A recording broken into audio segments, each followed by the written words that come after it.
fact, last month I learned that I am not cool enough to order a beer in Williamsburg, Brooklyn. I'm not. I just hipster. I'm not. I was doing a show there, and I went up to it was a hipster by number bartender. You know what I mean? And all I said to him was, "Hey man, could I please have a Miller Lite?" You know what he says to me? He's like, "Miller Lite? Why don't you just order a water? You gotta try this crafty." And the fact that he called a craft beer a crafty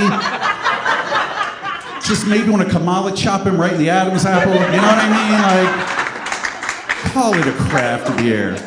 And listen, I don't mind if you're a craft beer enthusiast, but the fact that every single one of them has to give you a history lesson on every beer they have on tap. Did you ever notice that? This dude was like, "Hey man, you gotta try this one. It's called Frog Dog." Have you ever had Angry Nun or Purple Maniac? It's kind of like that. You should see this company. Started by two guys over in Greenpoint. They were making microbrews in their bathtub. Now look at them. They got an IPA, a double IPA, a vanilla wheat, a cherry wheat. I was like, dude, I've been drinking beer since the 80s, okay? I kind of know what I like. Secondly, I will never, ever take drinking advice from a guy with skinny jeans, a skinny tie, a Dick Dastardly mustache, and a Death Cab for Cutie tattoo on his neck, okay? I just won't do that. Leads me to believe you made some bad decisions along the line, okay? It's not gonna stop with your beer. In my group, we have even worse than the beer snob. I have a friend who's a wine snob. You have one of those? Guy who just demands the wine list whenever you go out. This dude, first of all, you ever have a friend who should have been voted off the friend island like 15 years ago, but like somehow everyone's too nice, they feel bad for him? So this dude, every time we go, he took one appreciation of wine course at like Trump University, you know what I mean? And now he lords around like he's a sommelier at the Four Seasons whenever we go out. He's like, "I got this, give me the wine over here, chief. Wine list right here. I got it, guys, I got it, don't worry." So true story, the last time we went out was in the suburbs. And we went to a Chili's.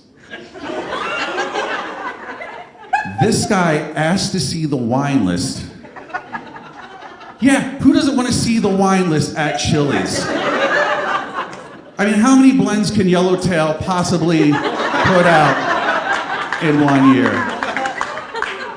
Yeah, give me a great recommendation. I need something to cut the taste on these bottomless nachos. So, yeah, get in there.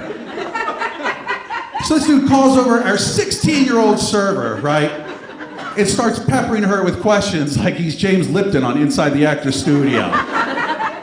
He's like, "Tell me about your Cabernets. I want something confident, something full-bodied, something with legs."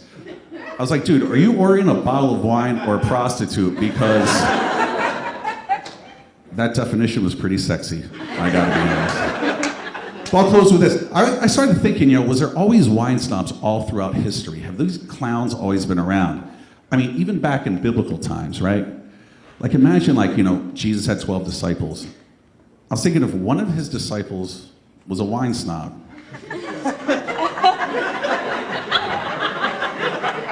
And at the Last Supper, Jesus does his turn water into wine trick.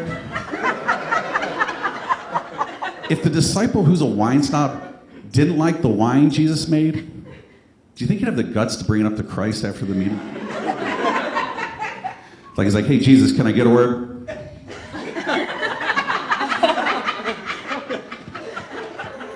"Look, Christ, I didn't want to say anything around the other guys, and I know you got a really big day tomorrow. But,